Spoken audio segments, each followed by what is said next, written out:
All right, we ready? Yeah, We're let's talk kicking this about. thing off. Well, but first, tell me what's your last four? Give me your Oh, last four. the last four movies I've seen. Yeah, recent activity. Oh man, I'm actually so glad that you asked. Also, am I coming up okay on the mic? Yeah, no, it's good. I'm not popping my P's too hard. No, Okay. no, it sounds good. Um, what I saw this past weekend was Heretic Yeah, with Hugh Grant. I thought it fucking rocked. that's good. I'm so in on it, and I was really excited. I saw the first trailer and I thought it would look good. I thought it was like the perfect sort of like kind of horror thriller that I'm really into. And then I saw like some of the like initial letterbox reviews come out, and it was like it ends up at like that dreaded 3.5, and I'm like, it's gonna fucking suck. And I think it worked out perfectly. Like, I ended up having so little expectation going in. I saw it by myself, like a true film head, Oh yeah, and I thought it was incredible. I loved it. I mean, like it's for sure got some like kind of plot holy stuff going on, but it is a blast. It has a couple great songs. Hugh Grant is fantastic. I've never seen a movie like it, to be honest. dude, I've never seen him in a movie, and I know his name. I've always known his name, and I don't think I've ever seen one of his movies. How sad is that? Honestly, the only thing that might be sadder is the movies I have seen him in are this and like the Dungeons and Dragons movie. Oh no. I thought you were gonna say like a rom-com. That's like No. that's way more depressing. Which I can't even talk shit because I play D&D. So I mean, I had to get out there and grease some palms, No, show but support. actually, playing the game's not that bad. Seeing the movie is what's sad. It was. You know? I had a lot of friends who were like, "Dude, it's actually great." Like no one, they're all flaming it, and then I saw it and I was like, "It's okay. Let's not like pretend this is something it isn't." Like I loved it for what it was, but it's not a terribly good movie. That's like people who saw like the Mortal Kombat movie. It's like, what were you expecting? No, that's insane. That's like that. you're Yeah. that's just copium at that point. No, but sincerely, Heretic was really good. Okay. I would highly recommend it. I don't want to give anything away, so I'm not going to say anything else. Okay. But it I has might its say it. warts, but see it. Okay. And then other than that, I saw Pirates. I saw Conclave, which I really liked. And then Juror Number 2 by Clint Eastwood. And maybe I'm getting to the hottest takes early here, but I just think Clint Eastwood's not a very good director. So I'm going to put that out there. I think we gotta do a Clint movie because I think we're gonna disagree on it. I think that might be a good. I mean, it's gonna depend on the movie. I'm not like a huge like supporter of everything he does, but Well, you're pretty alt-right, so that... Wow, no, no, we can't start this narrative. I mean, I'm just starting to get some fans. Like my fan base is just starting to pick up, and now they've all turned. All the John heads out there. I know, man. No, I'm honestly kind of full of shit because I've only seen a handful of Clint's movies that he's directed. So I know you've seen way more of like the classics and his more contemporary stuff than I have. But yeah, I was not a fan of Juror Number 2. And maybe I also my most recent Clint movie that I saw was Gran Torino. Oh yeah. Which I found like bafflingly bad compared to how much everyone loves that movie. It's like so racist, and I get that's kind of... I think he's like thinking he's like that's the point, but he doesn't convey it the way I think he thinks he is. Well, that's what's tough, and I gotta revisit it. That would be an interesting one to do because when I first saw that, I liked it a lot. But the problem is that like, yeah, he's racist and he's the hero. That's the problem. If there's a guy, like a Tarantino movie when there's like a racist guy and he's like a racist, it's like okay, like I get it. Like it's his character. He's supposed to be a bad guy, but then yeah, I guess Clint is the good guy. Yeah, it's really confusing. I mean, I don't know if even Tarantino's like the poster child of like handling racial... Yeah, but at least like his racist guys are like also bad guys, you know? Yeah, like Leo's character in Django, like, you know, he's a bad guy. Yeah, and I honestly I don't subscribe really to the Tarantino is a racist because of the terminology he uses personally, but that's a different topic. Yeah, but, we're getting into tough territory. yeah, we're really wading into some deep water for two white guys. Yeah, none of this is gonna get into that. No, well, that's why this is an early up. You know, no one listens to these. No, the fan. I just told you all about the numbers. The numbers are going crazy. Absolute ace reporter 20 years from now, when we've really blown up, is going to find this in the YouTube archives and be like, "I got him. This is how I make my name. This is how I get kicked off SNL." You know, this is exactly what happened to Shane. I made that comment last week about where the ring, what country that came from. That's literally what happened to him. That was a great one. I mean, honestly, my first hot take was that everyone that thought Keira Knightley was attractive as a groomer. So yeah, there's a couple dangerous lines thrown out there. Let me give you my last four real quick. Oh yeah, sorry. But one of them's Alien. I'll go back before Alien. I'm not counting Alien. Okay. I saw Maxine. Wasn't a fan. I really like X. I know you don't, right? You're not a big X guy. I thought it was overhyped. Okay. I didn't like hate it, but I didn't really see it. I didn't get it, I should say. I thought Maxine was okay. I was not. I like the other two a lot better. Did you like Pearl or X more? Oh, I like X more. Okay. But I think Pearl's like pretty close. I saw Before the Devil Knows You're Dead. So Sidney Lumet is his last movie. Philip Seymour Hoffman. I thought that was great. It's really dark, and definitely not a happy watch. But Can you give really the premise good. on that one? I've not. Yeah. I saw that you had posted it. I had never heard of it. Yeah, it's like two brothers. They are both like kind of shady characters, need some money, and they set up a robbery that should be like a sure thing. But then it is not a sure thing, and it's just like all hell breaks loose. You know, it's just one of those. I don't want to give away any more about it. I think it's definitely worth watching, and obviously Lumet is a big, a big guy in film. He's one of those directors that he did 12 Angry Men, which I watched the next day. I watched 12 Angry Men the next morning. I'd already seen it, so I gave it a rewatch. I liked it a lot better because I watched it in high school. I haven't seen it since high school either, yeah. But I weirdly remembered really liking it at the time and being very surprised, especially when I was like 15. I was like, what are the chances I like this old fucking black and white movie or whatever? And it's black and white, right? Yeah. 12 Angry Men. Yeah, and I loved it. So I've been meaning to watch that again. It was awesome. It's not that long either. I think it's like an hour and a half. So yeah, no, I really liked it. And then I watched Nora. I went to see a Nora. Oh, what'd you think? I liked it. It's a solid 4-star. Like I gave it a solid. Felt similar. Yeah, I mean, I wrote up more of like why I didn't think it was 5 stars, but I don't want that to take away from how much I like it. I don't even know if I want to mention it because I think it was so good. But then when I'm talking about like why is it not 5, like I definitely have something about it. Well, I hate to break it to you, but we are on a movie podcast, so you might have to open up about what you liked and didn't like about it. No, I'll give it to you. I mean, maybe this is easy to shoot down. I listened to one of our rival podcasts, and they didn't quite address this, but they didn't make any negative comments about it. But dude, I thought like the first act is so good, so exciting. Like I was so excited. And I thought like the Vegas scene was great. Just everything during the rise up, I thought was so great. And I just think it slowed down, really started to drag. And that first scene was when they have her tied up in the house and he runs out, I was like, this scene is like 45 minutes. Like I was like, and I watch long movies and I was like, dude, this is like boring. Like, but it was funny still. There was a lot of jokes. And like, I was like, but I just thought they needed some cuts. That was my only nitpick with it. Is just like, this movie is 2 hours, 20 minutes. It could easily be under 2 hours. And I just would have enjoyed it a lot more. Yeah, I think that's a good take. I remember that kind of sucking some of prior to that, it had so much momentum, and then it does slow down at that point. I mean, ultimately, yeah, I don't want to bag on it because I actually really liked it. It's one of my, I don't know if I'd say it's one of my favorite, but it's certainly in like the upper third of movies I saw this year. I did really like it, and I thought it was well made.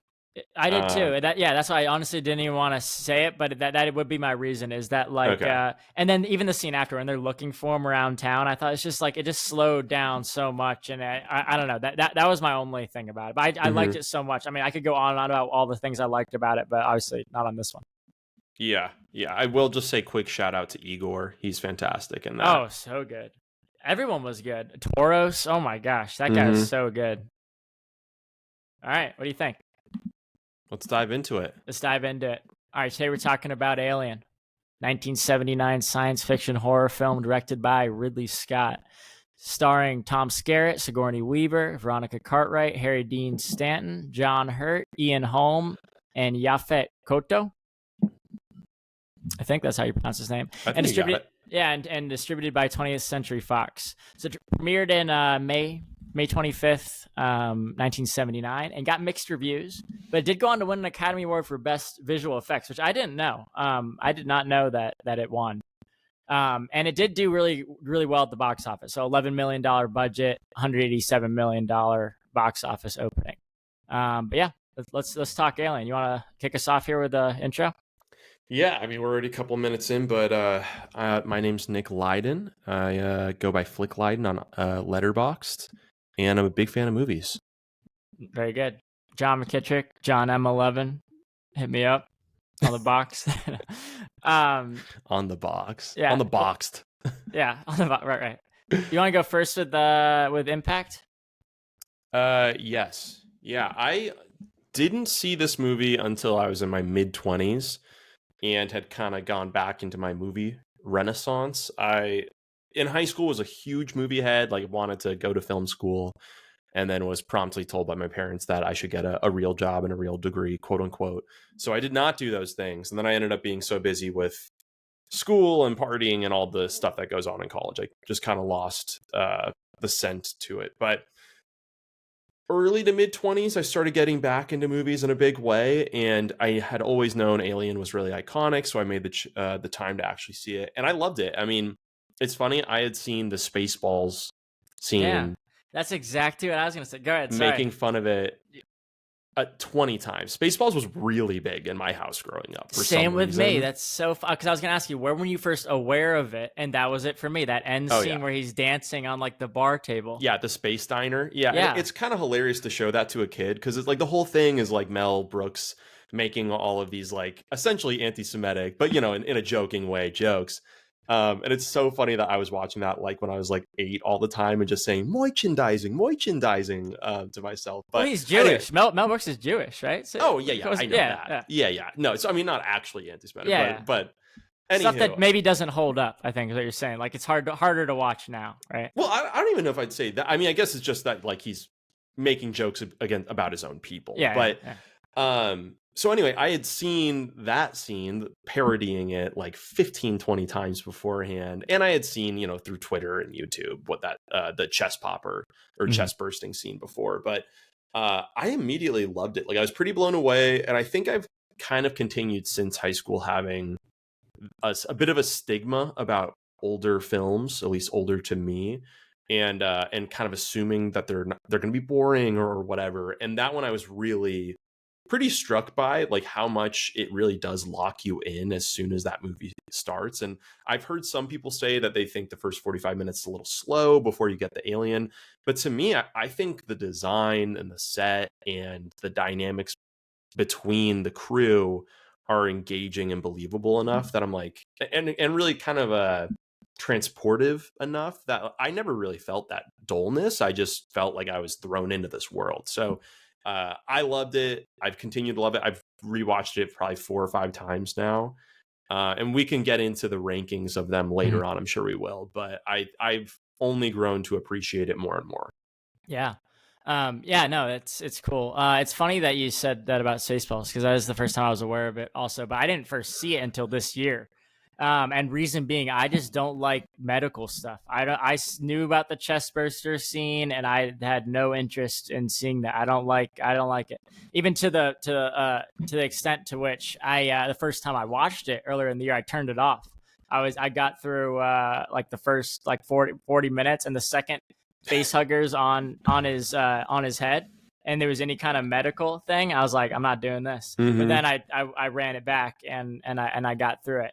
And I loved it, but like, that's how much I really don't like medical things, but I powered through. And then, I loved it so much. I watched all the other Alien movies, which like we'll talk about at the end, and really wanted to see them all ahead of Romulus, which I think we got to talk about a little bit at the end. Yeah. So it's definitely grown in significance to me. And I think it's cool that practical effects are making a little comeback. I mean, I didn't see the substance, but I heard for sure. I heard a lot about that. And obviously there's a lot of really cool practical effects in this one, and I'm a big fan of John Carpenter. A lot of cool practical effects in The Thing and other movies of his. Which The Thing directly, I don't know if I'm inspired by, but clearly heavily influenced by Alien. Yeah, I would think so. Yeah, definitely. And then Alien kind of only got made because of Star Wars, which I think we'll Mm-hmm. talk about in a second here. So yeah, maybe unless you had anything else, let me get into that. Let me get into some of the background. Yeah, do it. Okay, so well, letterbox summary in space, no one can hear you scream. Obviously, the famous line there. During its return to Earth, commercial ship Nostromo intercepts a distress signal from a distant planet when a 3-member team of the crew discovers a chamber containing thousands of eggs on the planet. A creature inside one of the eggs attacks an explorer. The entire crew is unaware of the impending nightmare set to descend upon them when the alien parasite planted inside its unfortunate host is birthed. It's got a 4.3 average, and it's been viewed by 1.81 million people on Letterboxd. It's pretty good. And I thought this was cool. I actually didn't know what this list was. So it's number 184 on Letterboxd's top 250 narrative feature films. And what they do there is it's like the highest average weight. So there's some movies on there which they haven't been viewed by as many people, like some like random Japanese films I've never heard of, but they're like 4.7 average. So it's just ranked by that. So this 184 is pretty good. Yeah, so let me go into some of the pre-production and the director stuff. So it was written by this guy Dan O'Bannon. He also worked on Dark Star, which I don't know if you've ever heard of. It's a John Carpenter movie. It's one of his early ones. It's like 1971. Is that the like kind of puppet heavy one? It's I don't know if it's puppets. Oh, maybe I'm thinking of Dark Crystal. Yeah, not Dark Crystal. It's weird. So it's actually kind of funny because in Dark Star, it's like a comic alien. Like they have a weird, funny alien. He's like a beach ball, and he's like very funny and silly. And I'm not a big fan of that movie, but a lot of people like it. And he worked on that, and then after doing that, he wanted to do an alien that looked real. And if you go look at the alien from Dark Star, it's hilarious. Like it's so weird. And then after Star Wars came out in 1977, there was more interest in doing a science fiction film like this. So he went and actually was working on a production of Dune that ended up falling through. But then on that production, he met H.R. Geiger, who, I think we could spend an hour talking about Geiger, but I think everyone should just go on YouTube and look at some of his stuff. There's hour-long videos on YouTube to look at his art and how it inspired Alien.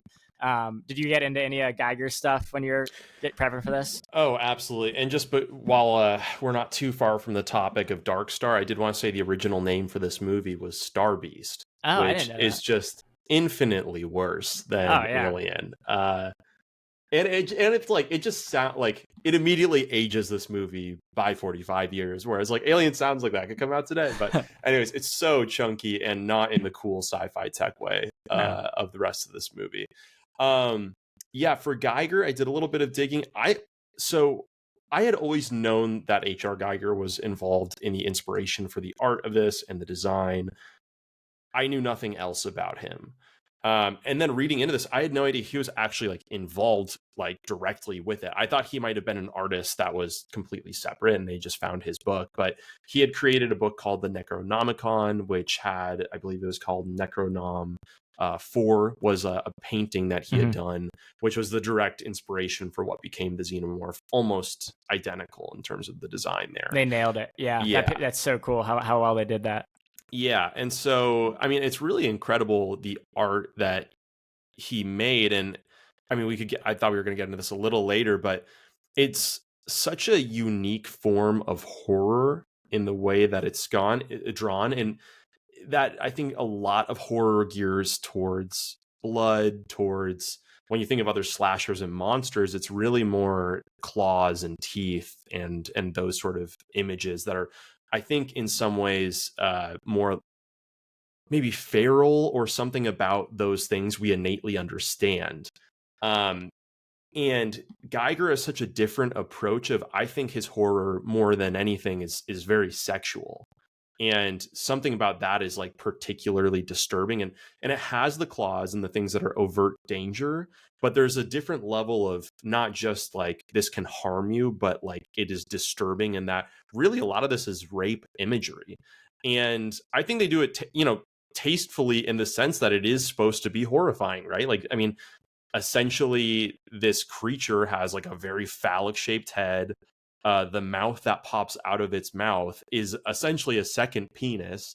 And one thing that I found in the research is that if you take it one step further, it's essentially it's an orifice at the end of that with teeth, and that was supposed to directly be basically a hearkening to the folklore kind of religious motif around the world of what's referred to as the vagina dentata. Have you heard about this? Did you read this at all? No, didn't get into that. It's a thing in like lots of folklore across the world that has just occurred in all sorts of like creation stories and mythologies, essentially of like a vagina with teeth. And I don't know why everyone was talking about this around the campfire back in the day, but it's like very common. And so anyways, he took inspiration from, in some ways, these very old worlds, like weirdly almost innate fears and storytelling devices, because they did appear across the world separately from one another. And he implemented them in this very futuristic biomechanical design that still has all of those disturbing elements that we as humans just hate to see. Yeah, no, I mean, that's really well summarized, because I was reading the same thing, and that they were very purposeful about doing that in the movie, like using his artwork directly in the movie, especially with the face hugger. And that, I mean, that's I turned it off the first time I was watching it, because of that, because it makes you feel so unsettled that thing is just wrapped on, implanted into his mouth. I mean, it's horrifying. I mean, and also researching, and I found, I mean, literally, I don't know if it was Ridley Scott or someone else on the production crew was basically saying when they were designing the face hugger, what they were going for is a lot of times sexual violence or the undertone of it is something typically directed at female characters in movies. And this was meant to be essentially like a oral sexual assault, but it's like on a man. How can we do that in this alien capacity in a believable way? And so they were, I mean, really from the get-go, a lot of this is very sexually oriented in a way that, I mean, I guess I want to say it was groundbreaking for the 70s, but the 70s is kind of famous for having some weird sexual stuff going on. So maybe it wasn't as groundbreaking as I think it is now. But yeah, I mean, certainly horrifying and very unique by today's horror standards. Yeah, I mean, to the point of the 70s, it's hard. You find one of those random 70s movies, like I put on like Death Wish. It's remarkable. With like Charles Bronson, and it like opens up with just like just graphic rape scene. I'm like, oh my God, like not opens up, but it's like so early on. I'm like, what? Yeah. What are we doing? It's also with those movies, there's like a 50-50 coin toss of like, do they even acknowledge that it's assault?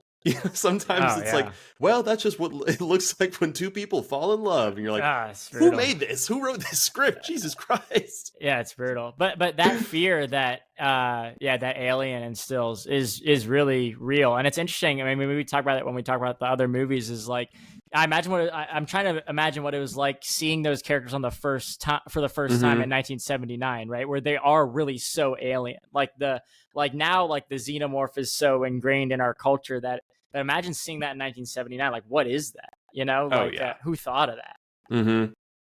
Okay. Let me talk a little bit about Ridley. I don't have much on him. I want to just talk a little bit about him. So I did read that they were considering a lot of directors for this. So they were thinking about Spielberg. They were thinking about Altman and some others. But Scott had just done The Duelists in 1977, and it did well. So they ended up offering it to him, and he quickly signed on. You're a Ridley fan? You consider yourself a Ridley fan? I don't think I'm allowed to consider myself a Ridley fan. I just haven't seen enough of his work. I've seen Alien, I've seen Prometheus, I've seen Gladiator. I know I've seen one or two more I can't think of right now, but he's just been working for so long. I have not seen nearly enough to call myself a fan.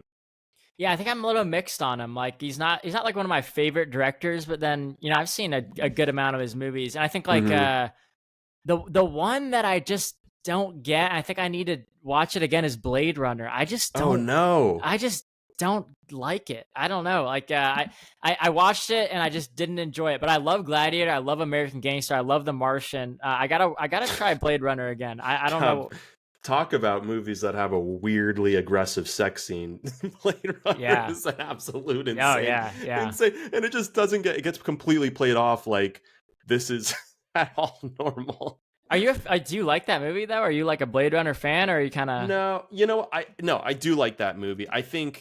But that's an example of a movie that I really enjoy, but in large part it's because I can appreciate the influence it's had, and it really blows me away when it was made. So, I think that's an incredible movie. I don't know if I'd call it like a 4.5 to me, but I think really good. I think it has a lot of points that I don't understand. Like, I think the androids that they're chasing being in like a weird child or like a doll factory at the end, and they're doing cartwheels. Some of that imagery was odd to me, but I think for what it was able to predict and what it was able to influence, I'm big on it for sure. Yeah, I gotta revisit it. Anything else on Ridley before I just move on quickly to the actors? I can't not mention that Gladiator was was my favorite movie as a kid. I want to call that out for a second. It's crazy that is he 79? How old is our guy? Yeah, I mean, he's something like something that. like that. He might be older than that. Yeah, I mean, just remarkable that he's still out there making films. But no, that was all I had to say. Okay, yeah. I mean, I just think about like the fact that he made Covenant in 2017. Like, how old was he when he made Covenant? It's just crazy. Why you look at that? So I'll just talk quickly about the actors. He's 86, by the way. My gosh, that is crazy. In 2017, he's in his late 70s, and Covenant is pretty sick. Yeah, so Sigourney Weaver as Ripley, obviously. One interesting thing is, I mean, this is not really like, it's not like she was auditioning for it, but Meryl Streep was considered for the role. But then they ended up not even contacting her because John Cazale just died. So I think we've talked a little bit about Cazale. I'm a big Cazale fan. He's the guy who only has five. No. He only has 5 movies. He's in Godfather 1, Godfather 2. He plays Fredo. He's in Dog Day Afternoon, which is another Lumet film. The Conversation. And then Deer Hunter. So he's in 5 movies in his whole career, then dies of like throat cancer, and all 5 are nominated for Best Picture. So he just has That's crazy. And he was dating Meryl Streep at the time, and he had just died, so they ended up not offering it to her. But yeah, we got to talk more about him on another time, because I could talk endlessly about him. Ian Holm as Ash. He was actually already a known character actor.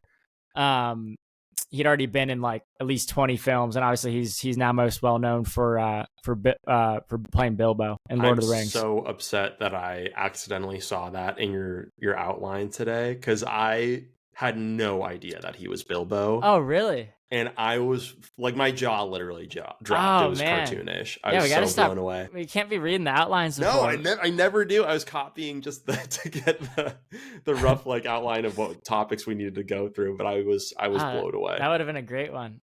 He's great in this too. Ash is really fantastic. Like he's really going for it too, especially once he gets hit in the head and he's spinning and doing a lot of crazy stuff. Yeah. But I think he does a great job of, the first time you see it, you just think he's kind of an odd dude, and the second time around, you can start to see the mainframe firing within. Oh, so good. I have more to talk about with that one for sure. Like in best moments.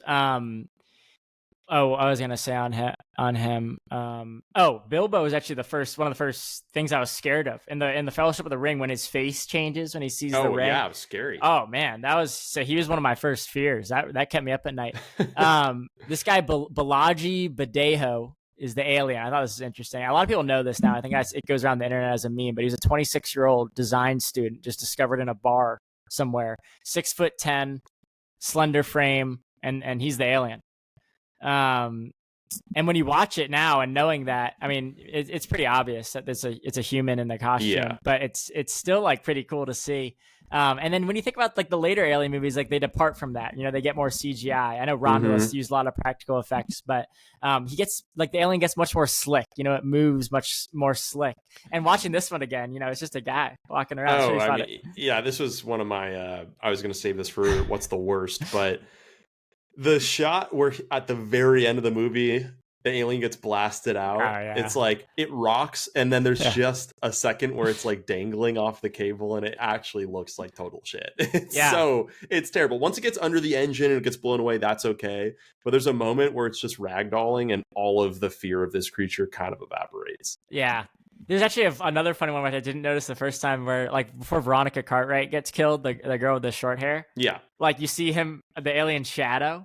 You know, like he's like, Yeah. yeah, you kind of got to look for it, but it really just looks like a guy who like stumbled into frame. You know, like it doesn't even like he's not doing anything menacing. He's just like standing there in the shadow. I'm like, all right.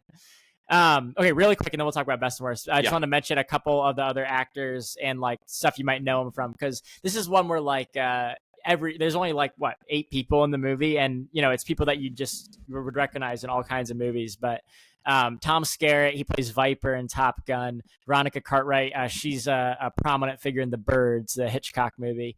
Harry Dean Stanton pops up everywhere. I mean, he pops up as a tiny character in The Godfather Part 2, I think. He's just like some background character, but you see him in a lot of Carpenter movies, like Christine, Escape from New York. He's in John Hurt. Oh, go ahead. I was just gonna say, I love Harry Dean Stanton in this movie so too. He is so great as the second mechanic. So good. Just his, oh my god, what is he even saying when they just keep on asking him questions and he just repeats it over He's like, and over right. again? He just says like right or something. Yeah. Just after everything that the other guy says. Yeah, John Hurt. He plays Ollivander in the Harry Potter, which is like Dumbledore's brother. I just saw him the other night. I was rewatching that. And then Yaphet Kotto. He was in Midnight Run, De Niro movie. Okay, you want to kick us off with some of the best, some of the good?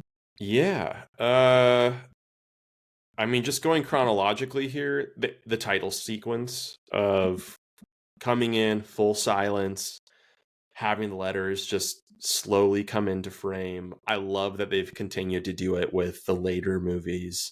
And I think it has such a sick and unique aesthetic to it that I really think any other franchise would fucking kill to have something that like matches this style and like what it's become over all these years. So I think it's just aged incredibly well, and I think any other movie would kill to have something this cool. Oh, I agree. I think it looks great. Yeah, just the way that the name comes, like with the like it comes in parts, is so cool.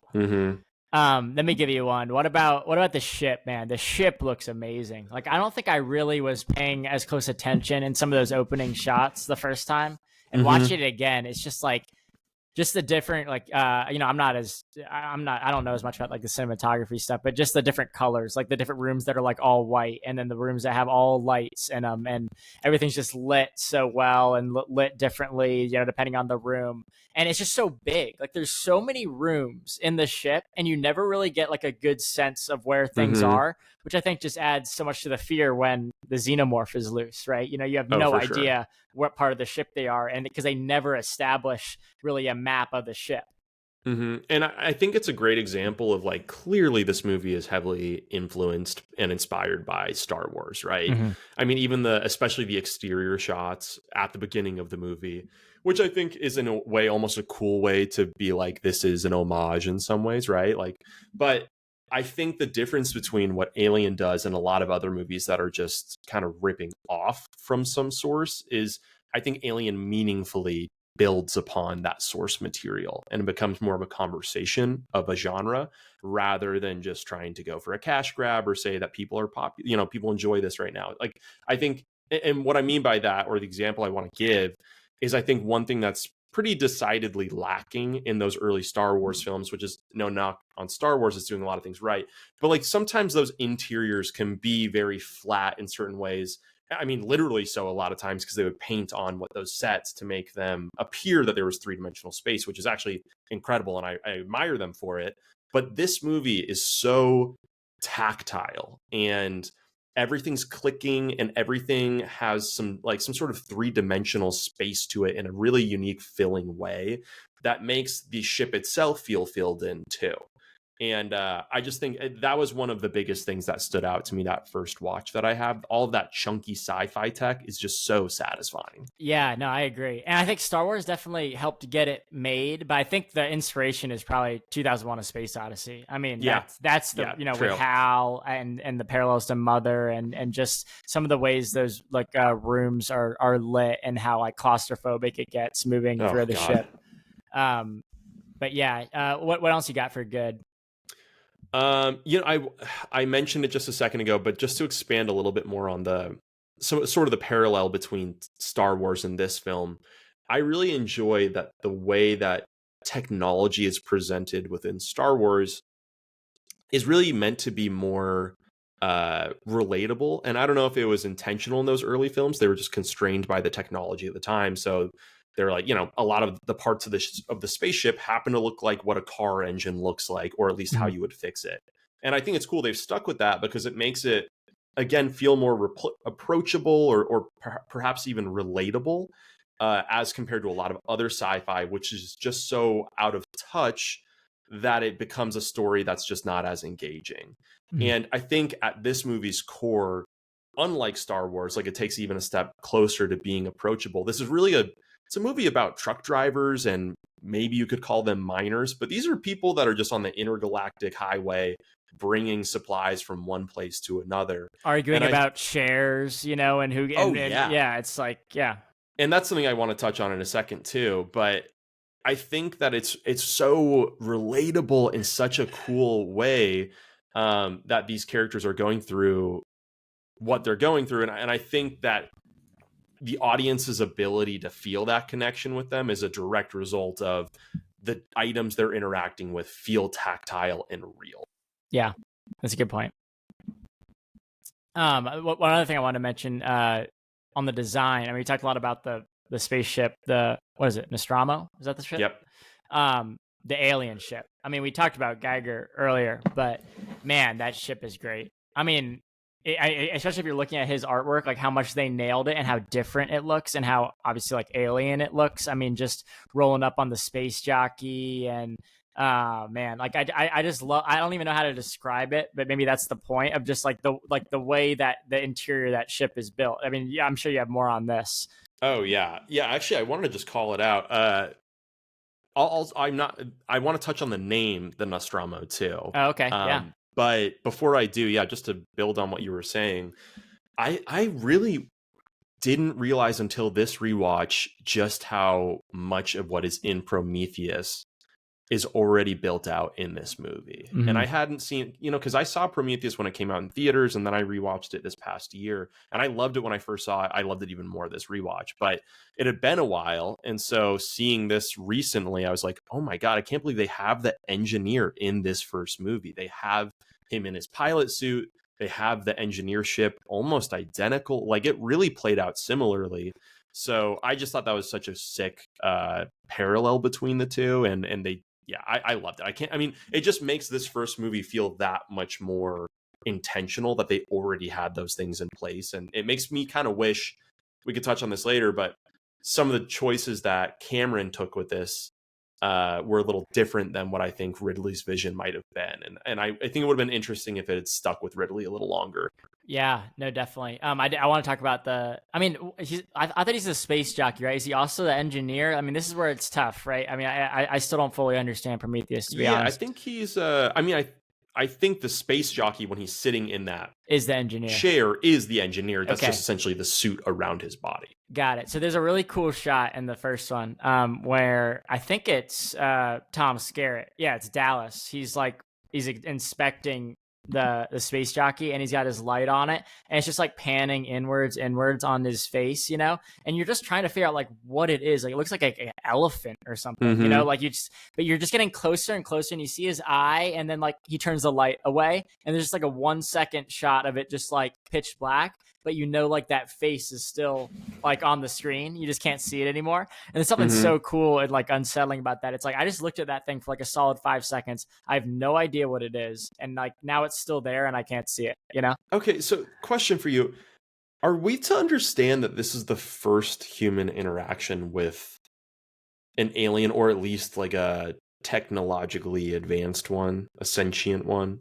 I think so, because something they say like early on, I think I did think about that during it when like Mother wakes him up, right? And it Mhm. suggests them to go, like there's a question of like, oh, or maybe there's something like alien on the planet. So it kind of I thought it kind of implied that would be the first time that they found anything Okay. like that. Yeah, that's my understanding as well. And I ask because if I pulled up on what is clearly a 9-foot tall, 500-pound behemoth like that with like a giant hole in its chest, I do not know if I would be brave enough to crawl. I would not be brave enough to crawl into that hole. Oh, That's not happening at that point.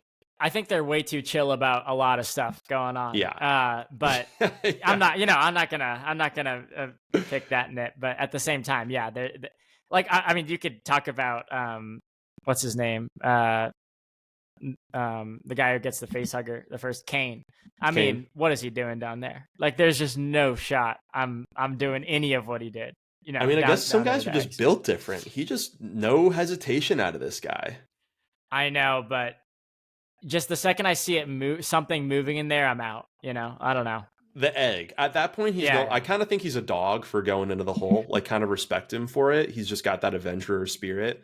Yeah. If I'm looking at the egg, and I have to shout out, the egg design is unbelievable. It looks so good. It doesn't look like it's made of plastic. It doesn't look like it's made out of like some sort of foam or styrofoam or anything like that. Like, it is translucent.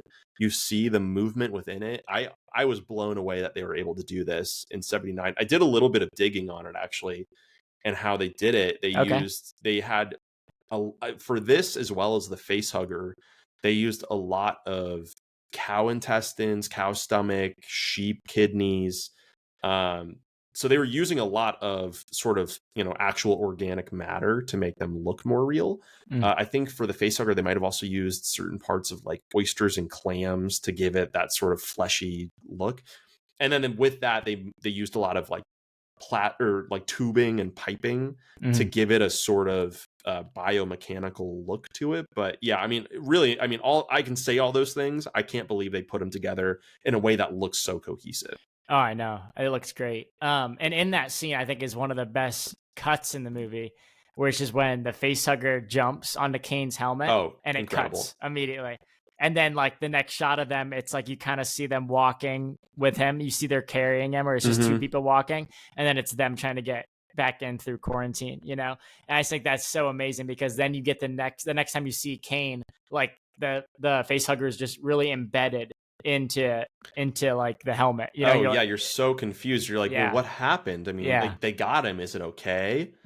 Really, one quick thing before we go to the next topic. Another thing on the eggs. Originally, Geiger's design for them was supposed to be a little bit more vaginal, where like it would actually look like labia on the top of the egg. Like, he wanted to be that literal with a lot of this. Oh, wow. And they got a note from the producer saying a lot of, Christian countries or countries with that sort of background would not allow a movie like this if that was so blatant. And so the lore of it, I'm not sure if this is actually true or not, but he essentially went with like that quadrant kind of formation of the folds at the top, which allegedly he says is to make a cross on the top as like a sort of fuck you to anyone that's religiously not going to allow him to make what he wants. I don't know if that's true, but it's an interesting little fun fact. Interesting. Yeah, I did not know that. What else do you have for best? I have a couple more things. Yeah.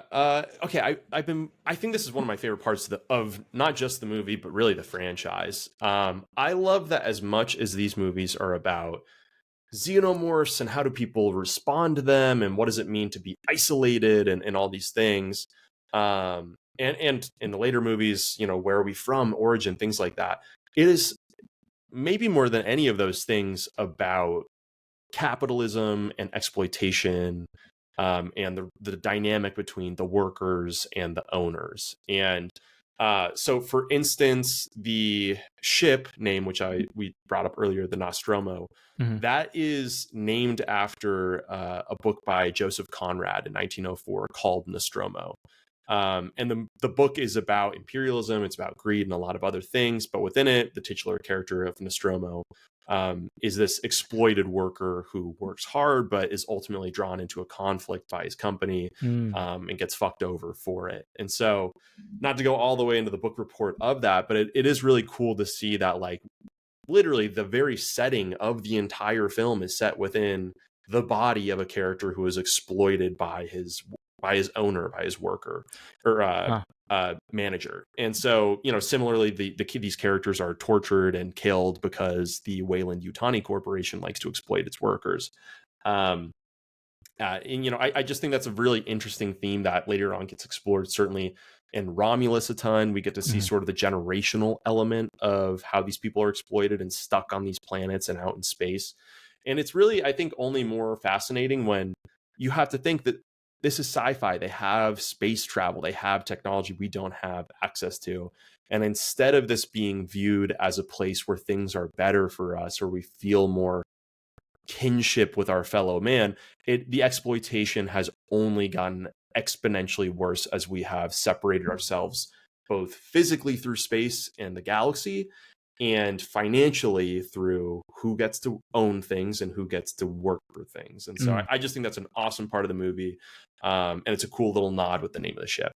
Yeah, that's really cool. I didn't know any of that background, but it doesn't surprise me that they did all that research, right? It just, I mean, there's so much on this movie. They were very intentional about everything, and I think they continue to be in the series. You know, I don't know. I mean, I'm not sure what Romulus, the ship name, has to do with that movie. You know, that one's a little murkier. I mean, it's it's the founding brothers of Rome, but right. It doesn't seem as correlated. Yeah, but when Ridley's involved or like more heavily involved, you know, I mean, you could get into all the stuff in Prometheus and Covenant, which we can talk a little bit at the end. But I mean, that would take a whole episode. But I do really appreciate that about him, is that he's very intentional.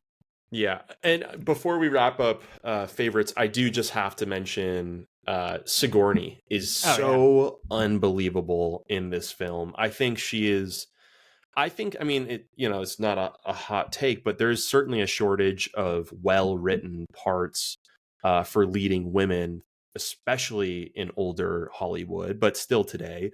And I think that, she is given such a great role, and then she herself is so phenomenal in it. Like, she's instantly commanding and someone that like comes off as deeply competent and intimidating, while still being someone that you want to root for. And it's kind of this, I mean, so many of those things I feel like end up being conflicting. Of people that are intimidating tend to be someone that you think is an asshole or whatever. And just from the get-go, you're like, I found myself on her side. So I think she's an incredible actress. And I think the part is fantastic. Yeah, and she was relatively unknown when she got cast, and then stuck around for the first 4 movies. You know, which how often do you see that?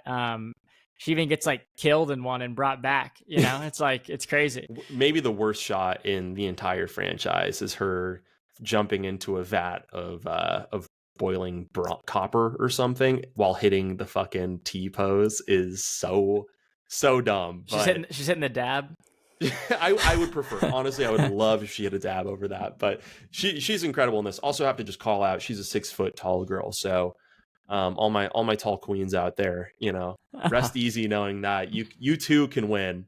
Okay, yeah, I agree with that. No, well, a couple more things before we move on to worst. Music is great. It's like perfectly eerie. I just love the music. And then I think it's an all time great jump scare is Dallas getting killed in the air vent. I mean, that's just amazing. Yeah. When and it's silly, right? Like you could take a picture of that, and I might set that as my new letterbox profile picture once the Mudang hype dies down, which I think it died down like a month ago. Almost instantly. I think the first time one dude in his 20s put a meme Mudang letterbox profile picture, it was over. Yeah, no. I usually like memes when they're like towards the end of their run. Like that's usually when I get into them. But I just love that jump scare. It's so good. And then the last thing I wanted to mention is it was fun watching it this time around and trying to figure out like at what point Ash knows. And I wanted to see what you thought about this, but there's not like a real clear moment to me that he like figures everything out, but I think he's just kind of like always one step ahead.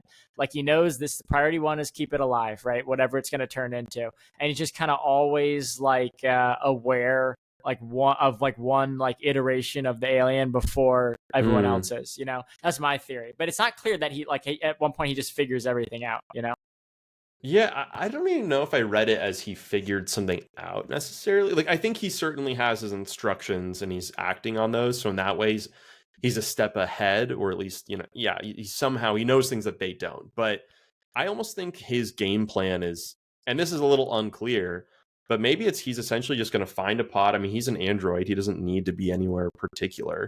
If everyone dies, it's okay. He just needs to get the ship back home. So he needs to get the alien back home, though. Yeah. But I mean, the alien's not going anywhere. It's going to stay in that ship. Yeah. I mean, I thought like when he's looking at something under the microscope, I thought, and Ripley walks up on him and he like shuts it off real quick. I think he knows when the alien is inside Kane. Like he knows, okay, I gotta let it come out of Kane. And then when it does at the dinner scene, he's like, I think he says like, don't kill it. Like he's like keeping, he's trying to keep it alive. And then obviously he gets a little more direct with like trying to stop Ripley, you know. But like I think he like obviously he gets that message that's like private to the like chief science officer from Mother, and he knows whatever this thing ends up being, you know, the company wants it and I have to keep it alive. So I just feel like he's always kind of like one step ahead of like everybody else. Yeah, no, I mean he definitely that it leads you into one of the crazier scenes, which is that newspaper to the throat, just to, you know, in case they weren't being explicit enough with the rape undertones or overtones in this movie. But I mean, I don't hate it. I think it's like, you know, it's 70s horror. They're doing what they can. Well, it's just a crazy way to kill somebody. Like that's the more confusing part of it. Just strangler, you know, like he's super strong and he's just like rolling up like a Time magazine, you know, and like yeah, I mean, and there's a few funny things like that don't bring down its score to me at all, but are fun to talk about. I must preface this conversation with that. But that is definitely one of them. What I absolutely love when he just grabs Yaphet Kotto's chest and just Yaphet Kotto just dropping to the ground as though he's been knocked unconscious from the world's worst purple nurple is incredible. He's gonna do like the Indiana Jones thing on him. It looks like he's like trying to rip out his heart. Yeah. The one character that I'm not a big fan of, I don't know what you think, but I think Veronica Cartwright is iffy. I don't dislike her performance. No, I out and out dislike her. I think it's too much. Yeah. I think you need someone who's scared, you know, and she was probably told to be like really scared and over the top, but I just don't think the performance is that good. Yeah, I think they just also don't give her as much character as a lot of the other, you know, which is unfortunate. But yeah, I think it's a little too much with the screaming, and just how paralyzed she is a little frustrating. Like, you know, you gotta book it or do something. Well, no survival skills out of her. Also, when her one job is get these canisters, and she's just slamming them around. Like, this is the time when you're going to be this sloppy. Act like you've been here before. I know, and I mean that, and it did really bother me at the end when, and I know it's a movie, but Parker has the flamethrower ready, and he's gonna torch the that xenomorph. Bothers me. And that's the time that she's paralyzed with fear. You know, it's like, okay, come on. Well, also, like, Parker goes up to like tackle this thing is kind of insane. Yeah. But I mean, even when Lambert gets killed, it's kind of it definitely is sort of an implied like sexual killing. The tail is very clearly going up her leg in a way that seems like she's taken a spear to the snatch, which is pretty horrifying and kind of surprising it was left in. Was there something like that in Romulus too, or another? I can't remember. Maybe it's another alien movie that did that, and yeah, I did not like that. No, I think it was like John Carpenter movie I was watching. But yeah, that I did notice that this time around. I don't think I noticed that the first time that the tail does that. Well, I got another one. So I'm okay. Wait. Are we fully in picky nits, by the way? Yeah. I think we're full into them. Okay, sorry, go on. Yeah, I got one, and I'm sure you have it too, or maybe not. I'm okay with Jones as a plot device. Like when they have to look for him the first time because like they're trying to find moving objects, and like that's how that first Harry Dean Stanton's character gets killed is he's looking for Jones, you know. So I'm okay with it then, but then when she's risking her life for him at the end, I'm like, okay. And I know it's because they want her to be this like motherly figure, whatever. But I just think it's so dumb. Like she's got the cage in one hand and the flamethrower in the other hand, and then she's running back and forth for him. And I'm just like, all right. But the first time I watched it, that bothered me a lot more than this time around. I just didn't really care as much this time. The first time though, I was like, come on, we're not going back to that stupid cat, you know? Yeah, no way. I let the cat die. Unless it was explicitly said that it was her cat. Maybe it's a little bit better, but it seems like this is kind of just a piece of shit cat too. Yeah, I mean, if it makes you feel any better, when she's getting into the escape pod, she just fully throws the fucking box that the cat is in, supposedly, and she's just like kicking the box over and over again. Like if there's a cat in there, that thing is gonna rip your face off. Also, the alien rolls up on the cat at one point. Like he's looking in the Yeah, cat, and yeah. he's just like, "Nah, I'm good." Well, I think I've heard that is supposed to, I don't know if this is just internet urban legend, but it's supposed to maybe be like the alien kind of views this thing as a predator itself, and so it doesn't want to kill it. Okay, I can see that. What else you got for nitpicks?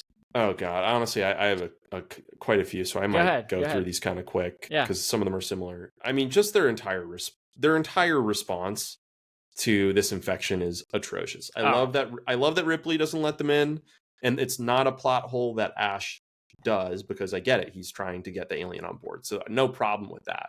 But even once it gets on board, these people are so ridiculous. Our first interaction is the facehugger has melted through what looks like an inch of space glass to get to Kane's face. What are we wearing around it? A couple of surgical masks. Insane. No sort of protection, no sort of weaponry. Terrible choice. Yeah. Later on, they go back into this room. Once the facehugger is gone, they don't even put on the surgical masks. Now they're just walking around with chopsticks, some sort of pointing device. I will say the shot where the tail is in the back of the frame and it falls on Ripley is incredible. So it's worth it for that alone. I can forgive it. But these people have no survival skills, and to an extent, they deserve to die. Yeah, I think they broke out the weapons a little late. I mean, they're walking around with like Harry Potter, like light up wands, and I did not understand that. Also, chest burster scene, incredible. If I hadn't run away immediately, if I'm still within the vicinity of this, you could not stop me from stomping that alien to death. You couldn't. I would not, just because the little dorky science officer is telling everyone to get back. You would not be able to stop me. Also kind of crazy that their only response is Parker pulls out what looks like a spork to maybe try and cut it, like a plastic one. But yeah, just kind of always was crazy to me that no one reacts to this monster and they just let it run away. Yeah. I think it's pretty silly. I think that's probably part of the inspiration for the Spaceballs bit, how it's just like dancing around on the counter. Yep. I got one. I think this is my last one. Yeah. So at the end, the alien, like, why is he not just kill her immediately when she starts the ship? Like, he's got to survive. So she starts the ship. She points it to Earth. Like, is he taking a nap? Like, is he like, why is he chilling? He's just chilling in that little vent there. That was my headcanon, was at that point. Like, I guess in my head, why would he go there in the first place? Maybe it would be to rest and grow and like maybe like hatch an egg or something like that. Oh, I think he's got to survive.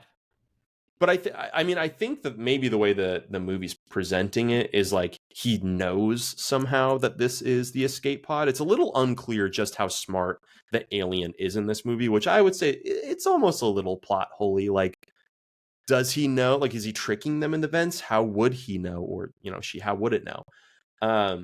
But at least my headcanon has been that it was going in there to rest, because how would it know what escape pod is, or that the ship was gonna blow up?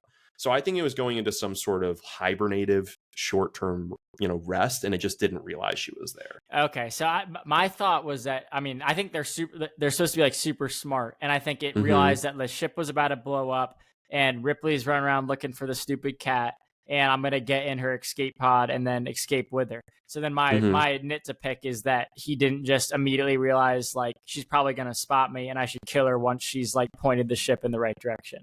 And instead he just like waits because he's like tired or something, because he sees her when when and then when she runs into the like closet. So yeah, that's my take on that. We'll never know. We'll never know. What else you got? I think that was all I had for the bad. I mean, I guess the one thing I'd say is, why do they have a room that's just permanently dripping with chains? I chalk that up to maybe it just has to do with the ship is, it is damaged from landing. So I assumed it was just a result of that. Yeah, I didn't know what that was. I thought it was like some kind of hangar or something for like other crafts. But that kind of goes to the point I made earlier about there's just so many of these rooms, and you just never get a sense for like the total amount of space in this ship. But yeah. On that note of how big it is, I do think the explosion at the end is just comically big. Like Oh yeah, yeah, it is bigger than the Death Star blowing up level big, almost where yeah. you're like, was this supposed to be like, did they see the Death Star and like, well, we can't copy it, we got to go bigger. I think it rocks. I have no problem with it, but it is, I think, a It's little really big. unintentional. Yeah, no, I agree. I agree. Okay, hot takes. I think you and I are gonna have a similar one on here possibly, but Oh, okay. my first would be this and Aliens really frequently get put in the conversation of like movies where the sequel was somehow better than the original. And I just think fundamentally, like across the board, I like Alien far more than Aliens. And I think Aliens isn't bad, but I think it kind of fundamentally misunderstands or changes the direction of what my favorite parts of Alien are. So I think this movie is just so much better. So I agree with the concept, and I'll challenge the second thing you say because I've looked into this because I'm so blown away that anybody would consider Aliens better than Alien. I Mm-hmm. don't even understand it all, and I think it's either people who were there at the time, or what happened was they made this movie in '79, and then I think Aliens came out in like '73 or five or sorry '83 or five or something. I don't remember that they did on Aliens, but they had to do something different, right? So James Cameron had already done Terminator. So I guess it was 86. This came out in 86 because Terminator was 84. So they get the big budget action director to do this because they wanted to do something different. You know, they didn't want to follow it up Mm-hmm. with the same type of movie. So they commissioned Joe Cameron to make something totally in a different style. And I just don't like that style, you know? Yeah. So like I think why they did it, but like if you look at objectively what's a better movie, I think Alien is so much better than Aliens. And maybe that's because I do prefer 70s to 80s movies, but I also just Mm-hmm. think Aliens is so corny. Like I just don't like the Yeah. new storyline. I don't like the No. ending. I know it's like silly that she fights the queen with the robot, but I just do not think that's a good movie. And I really don't understand the debate for it.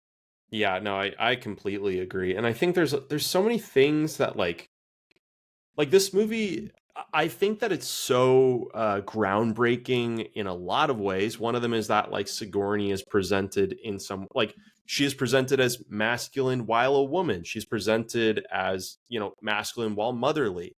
And masculine while but she's also presented as feminine without being required to have a male partner, like a romance interest. Aliens just doesn't do any of that. Like it's like for her to be motherly, there must be a child. For her to be a woman, there must be a man for her to fall for. And I think it totally is counterintuitive to the character we see in this first movie. I don't think they do everything wrong. I'm not here to like clown on Aliens. I think it would be stupid to say it's like a bad movie. I think it's a fun movie, but I think that it's a movie I've seen plenty of times and I know what's going to happen roughly.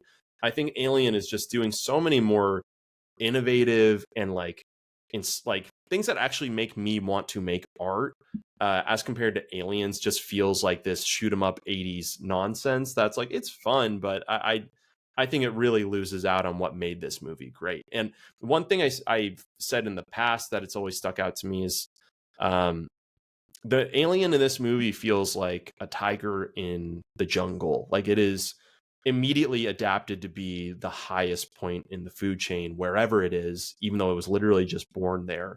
And how unique is that as an enemy?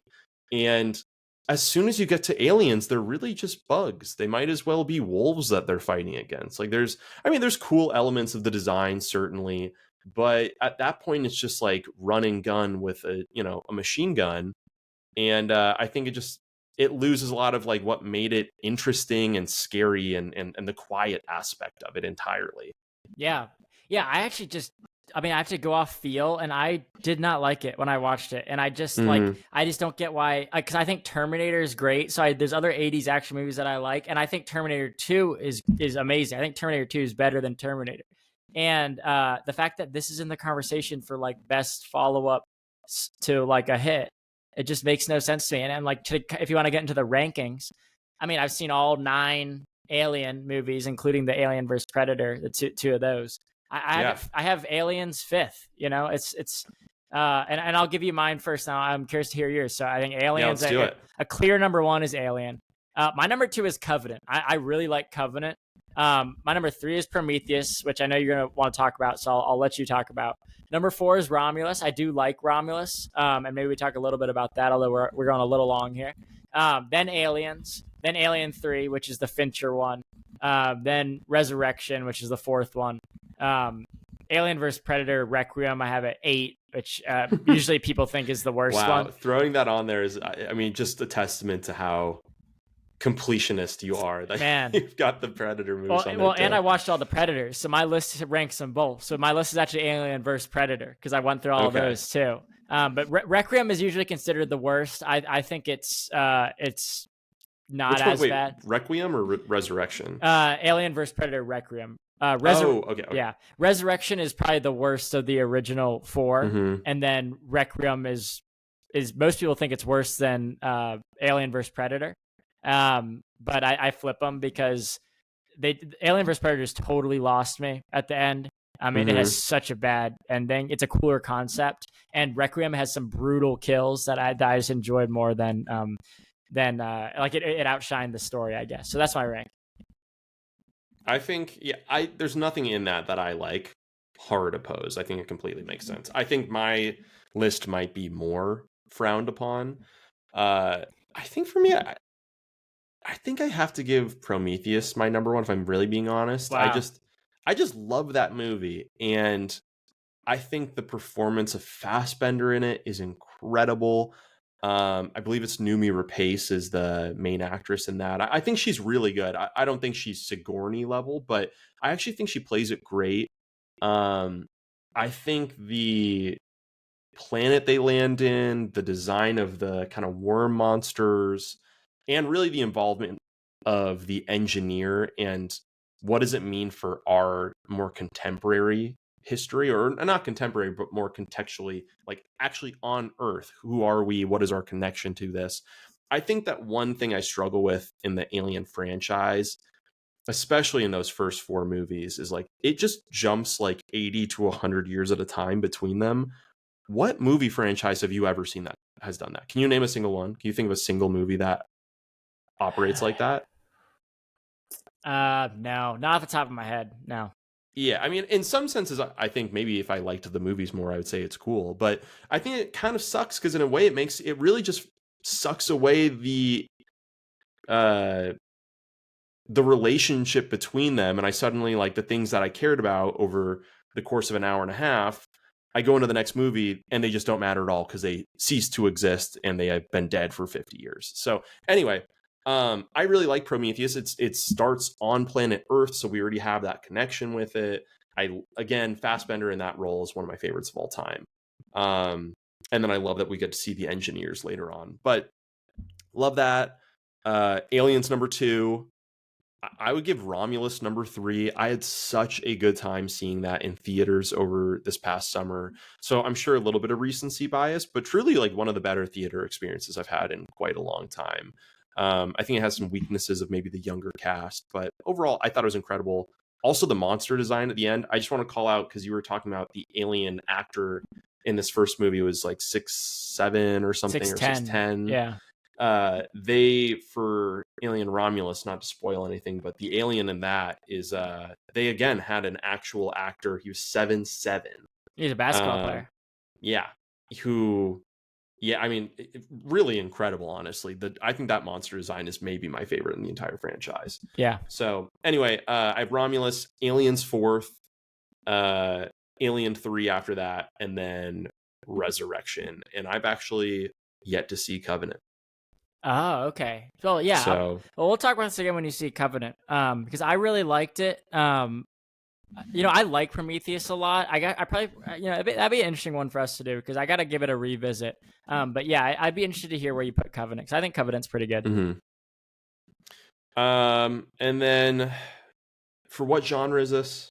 I think we all know. I put it in horror, but I think it could also go in sci-fi. But like when I make a top 10 horror list, it's right up there in the top for me.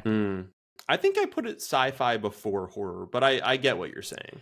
Yeah, I think it could go in either. I just consider it horror. Okay. And then letterbox scores. You want to start it off? Yeah, I mean, I gave it a 5. Especially going back after seeing all of the other Alien movies, it just definitely is the best to me. It definitely like reconfirmed that feeling for me. And I think it could be 5-star in horror and or sci-fi. Um, Everything about it, the atmosphere, the set design, the colors, the use of light, I just love it. And I compare it to other 5-star horror movies, The Exorcist, and I mean, I consider Jaws horror too. And that's a debate for another time, but those are 5-star classic in the horror genre for me. And I think this is number 3 after those two. What about you? I would give it, this is a 4.5 for me, which is, I mean, as far as my rating goes, like extremely high. I don't have a lot of those. Um, I think it's obviously one of the most influential horror and sci-fi movies of all time, which I think to be influential at either, let alone one of the most at both, is really incredible. I mean, all the things we've talked about today. I really enjoy this movie, and I think it's just such an incredible story of this being Ridley Scott's like second big film, and what he ends up doing with Blade Runner after this, and the career he's had, along with Sigourney. Like there's a lot to love about this movie. I think the only thing that keeps it from being a 5 for me is, this might sound odd, but there's almost some elements of it. It almost feels like an indie film in the sense of just how small it is. Like it kind of implies almost like a smaller budget or a smaller whatever. But what I really mean by that is, this movie, it feels like it's about Sigourney at a lot of times. Like as much as I love the rest of the crew and I think they do a great job, I don't ever feel that much of a connection between them. Like I totally believe that they're coworkers, and I think that's one of the strengths of the movie. But like, there's not ever really a dialogue going on between them about like, what does it mean to survive? What does it mean to live? What does it mean to love? Some of those other things. I don't think this movie wants to be that. I'm not saying it has to be that, or even that it should be that. But just for me, I think a lot of times if I'm talking about a 5-star movie, I want a little bit more of like maybe some of those other pieces. And so I think almost the scope of this holds it back just a little bit for me. But again, a 4.5 is, I love this movie. I think it's incredible. Yeah, and when I think about 4.5 versus 5, like 5s are usually just like my favorites. Like it's like the 4.5 is like an amazing movie, can't be beat by most movies, and then when it gets that 5 ranking, it's like it's that, and it's also my favorite. Now, there's probably exceptions to that if I really thought about it, but that's usually where I lean when I'm scoring it. And this totally one happens to hits that for me, but 4.5 is a very good score. I think that's a great way to put it. I think for me, it's really like 4.5 to 5 is almost just a matter of taste at that point. I think it's like inarguably a well-crafted and well-constructed film, well-acted, well-written. It's just, is this one of my favorite movies that I want to put on all the time or not? And this is actually, it's still one of my favorite movies. I watch it, but it's just not in that upper echelon for me necessarily. Yeah. All right, John, any last things you want to say about Alien before we wrap up here? No, I think close it out. All right. Well, this was our second episode. We didn't say it at the top, but I think we have to mention that obviously our humble podcast is made as a direct result of this movie. So the No One Can Hear You pod could not exist if not for Ridley Scott's brave 1979 venture. But we are excited to next week bring you up some more movies. We've got the calendar put together, so we have some movies in the hopper. But if there's any movies you all can think of that you would like for us to watch or discuss, please leave it in a comment, as well as subscribe. And John, anything else? Yeah, we're actually getting too many comments. So if you could really think about what you're gonna say. Don't just put anything. Or like someone else's comment, Yeah. Like you posted, call me by your name 75 times. So just like the first guy who did it, Yeah, and think about it too. Because if it's like not cool or funny or like sexy, we don't want it. Yeah, come on. Leave that at home. This is for like cool, thoughtful, cool guys. Yeah, what kind of those are the kind of comments we want. Yeah. I think that's it. All right. I think we nailed it. All right. Well, thank you all for listening as always, and we will be back next week.